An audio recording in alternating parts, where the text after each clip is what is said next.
ಎಲ್ರಿಗೂ ನಮಸ್ಕಾರ. ನಾನು ನಿಮ್ಮ ವೆಂಕಟೇಶ್. ಇವತ್ತು ನಾನು ನಿಮಗೆ ಒಂದು ಭಜರಂಗಿ ಶಿಲ್ಪನ, ವಿಶೇಷವಾದಂಥ ಒಂದು ವೀರಾಂಜನೇಯ ಶಿಲ್ಪನ ಇವತ್ತು ನಾನು ನಿಮಗೆ ತೋರಿಸ್ತೀನಿ. ಅದು ಯಾವುದಪ್ಪ ಅಂದರೆ ತುಮಕೂರು ಜಿಲ್ಲೆ ಸಿರಾ ತಾಲೂಕು ಕಸಬಾ ಹೋಬಳಿಗೆ ಸೇರಿರುವಂತಹ ಮುದುಗೆರೆ ಗ್ರಾಮದಲ್ಲಿ ಇದೆ.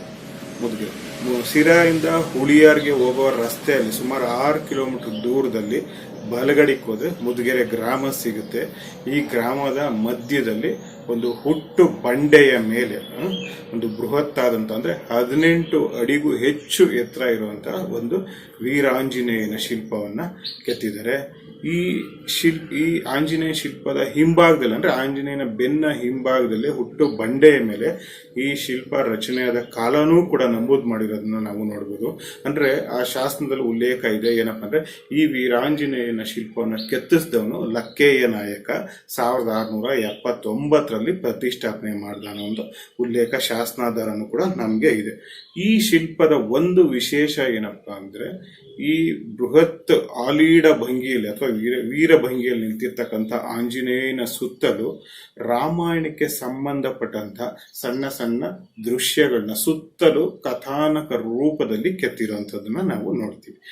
ನನಗೆ ತಿಳಿದ ಮಟ್ಟಿಗೆ ಇಷ್ಟೊಂದು ಬೃಹತ್ತಾದ ಶಿಲ್ಪದ ಸುತ್ತಲೂ ರಾಮಾಯಣಕ್ಕೆ ಸಂಬಂಧಪಟ್ಟಂತ ಕಥೆಗಳನ್ನ ಕೆತ್ತಿರುವಂಥದ್ದನ್ನು ನಾನು ಎಲ್ಲೂ ನೋಡಿಲ್ಲ. ಹೀಗಾಗಿ ಇದೊಂದು ವಿಶೇಷವಾದಂಥ ಒಂದು ಶಿಲ್ಪ ಅಂತಾನೆ ಹೇಳ್ಬೋದು. ತಡ ಮಾಡೋದು ಬೇಡ, ನಿಮ್ಗೂ ನಮ್ಮ ಭಜರಂಗಿ ಶಿಲ್ಪನ ತೋರಿಸ್ತೀನಿ, ಬನ್ನಿ ನೋಡಿ ಖುಷಿ ಪಡಿ. ಅದಕ್ಕೂ ಮುಂಚೆ ದಯವಿಟ್ಟು ಯಾರೆಲ್ಲ ನನ್ನ ಚಾನೆಲ್ನ ಸಬ್ಸ್ಕ್ರೈಬ್ ಮಾಡ್ಕೊಂಡ್ರೆ ವಿಡಿಯೋಗಳು ನೋಡ್ತಾ ಇದ್ದಾರೆ, ದಯವಿಟ್ಟು ಅವರೆಲ್ಲರೂ ಸಬ್ಸ್ಕ್ರೈಬ್ ಮಾಡಿಕೊಂಡು ನನಗೆ ಪ್ರೋತ್ಸಾಹನ ಕೊಡಿ. ನಿಮ್ಮೆಲ್ಲರ ಹಾರೈಕೆ, ವಿಶ್ವಾಸ, ಆಶೀರ್ವಾದ ನನಗೆ ಬೇಕು. ಬನ್ನಿ, ಈ ಬೃಹತ್ ಆಂಜನೇಯನ ಶಿಲ್ಪನ ನಾನು ನಿಮಗೆ ಇವತ್ತು ತೋರಿಸ್ತೀನಿ. ಇದೇ ಮುದುಗೆರೆಯ 18 ಅಡಿ ಎತ್ತರದ ಬೃಹತ್ ಆಂಜನೇಯನ ಶಿಲ್ಪ. ನೀವು ಗಮನಿಸಬಹುದು, ಆಂಜನೇಯನನ್ನೇ ಪ್ರಧಾನವಾಗಿ ಚಿತ್ರಿಸಿ ಅದರ ಸುತ್ತಲೂ ರಾಮಾಯಣಕ್ಕೆ ಸಂಬಂಧಪಟ್ಟಂಥ ದೃಶ್ಯಗಳನ್ನ ಶಿಲ್ಪಿ ಅದ್ಭುತವಾಗಿ ಕೆತ್ತಿರೋದನ್ನ ನಾವು ನೋಡ್ಬೋದು. ರಾಮಾಯಣಕ್ಕೆ ಸಂಬಂಧಪಟ್ಟಂಥ ದೃಶ್ಯಗಳು ಬಹಳ ಪ್ರಮುಖವಾದವು ಅಂತ ಅಂದರೆ, ಸನ್ಯಾಸಿ ರೂಪದಲ್ಲಿ ರಾವಣ ಬಂದು ಸೀತೆ ಹತ್ರ ಭಿಕ್ಷೆ ಬೇಡ್ತಾ ಇರೋವಂಥದ್ದು, ಸೀತೆ ರಾವಣನಿಗೆ ಅಗಲವಾದ ಪಾತ್ರೆಯಲ್ಲಿ ಭಿಕ್ಷೆ ಆಗ್ತಾ ಇರೋವಂಥ ದೃಶ್ಯನ ನಾವು ನೋಡ್ಬೋದು. ಜೊತೆಗೆ ರಾವಣ ಮತ್ತು ಜಟಾಯು ಯುದ್ಧ ಮಾಡ್ತಾ ಇರೋವಂಥ ದೃಶ್ಯನೂ ಸಹ ನಾವು ನೋಡ್ಬೋದು. ಈ ದೃಶ್ಯದಲ್ಲಿ ರಾವಣನಿಗೆ 10 ತಲೆನ ತೋರಿಸಿರುವಂಥದ್ದು, ಮತ್ತು ರಾವಣ ಪುಷ್ಪಕ ವಿಮಾನದಲ್ಲಿ ಸೀತೆನ ಅಪಹರಿಸ್ಕೊಂಡು ಹೋಗ್ತಾ ಇರೋಂಥ ದೃಶ್ಯಗಳನ್ನ ನಾವು ನೋಡ್ಬೋದು. ಜಟಾಯು ಅಗಲವಾಗಿ ರೆಕ್ಕೆ ತೆಗೆದು ರಾವಣನ ಜೊತೆ ಕಾದಾಡ್ತಾ ಇರೋವಂಥದ್ದನ್ನು ನಾವು ನೋಡ್ಬೋದು.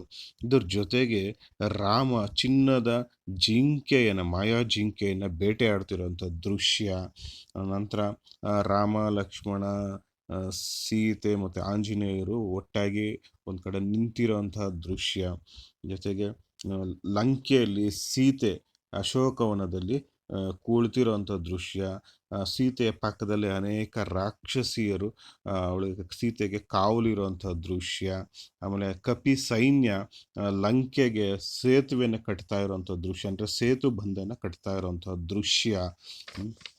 ಇದ್ರ ಜೊತೆಗೆ ಶಿಲ್ಪದ ಮೇಲ್ಭಾಗದಲ್ಲಿ ಸೂರ್ಯ ಚಂದ್ರರ ಉಬ್ಬು ಶಿಲ್ಪ ಇರೋದನ್ನ ನಾವು ನೋಡ್ಬೋದು.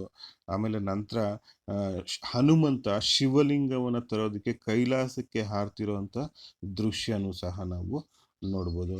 ಇನ್ನೊಂದು ಕಡೆ ಸೀತೆ ಕನ್ನಡಿಯಲ್ಲಿ ತನ್ನ ಮುಖವನ್ನು ನೋಡಿಕೊಂಡು ಅಲಂಕಾರ ಮಾಡ್ಕೊತಿರೋಂಥ ಒಂದು ದೃಶ್ಯನೂ ಸಹ ಇದೆ. ಇದ್ರ ಜೊತೆಗೆ ಶಿಲ್ಪಿ ಅಶೋಕವನದಲ್ಲಿ ಕಾಡಿನ ಕಲ್ಪನೆ ತರೋದಕ್ಕೋಸ್ಕರ ಏನು ಮಾಡ್ತಾನೆ ಅಂದರೆ, ಗಿಡ ಮರಗಳನ್ನ ಅದ್ಭುತವಾಗಿ ಉದ್ದವಾದಂಥ ಕದಳಿ ವೃಕ್ಷ ಮತ್ತು ಬಾಳೆ ಗಿಡಗಳು ಇವನ್ನೆಲ್ಲ ತಂದು ಕಾಡಿನ ಕಲ್ಪನೆ ಬರೋಂಗೆ ಅದ್ಭುತವಾದಂಥ ದೃಶ್ಯ ರೂಪನೇ ನಿರ್ಮಾಣ ಮಾಡಿದ್ದಾನೆ ಅಂತ ಹೇಳ್ಬೋದು. ಹೀಗೆ ರಾಮಾಯಣಕ್ಕೆ ಸಂಬಂಧಪಟ್ಟಂಥ ಅನೇಕ ಶಿಲ್ಪಗಳನ್ನ ಆಂಜನೇಯನ ಸುತ್ತಲೂ ನಾವು ನೋಡ್ಬೋದು.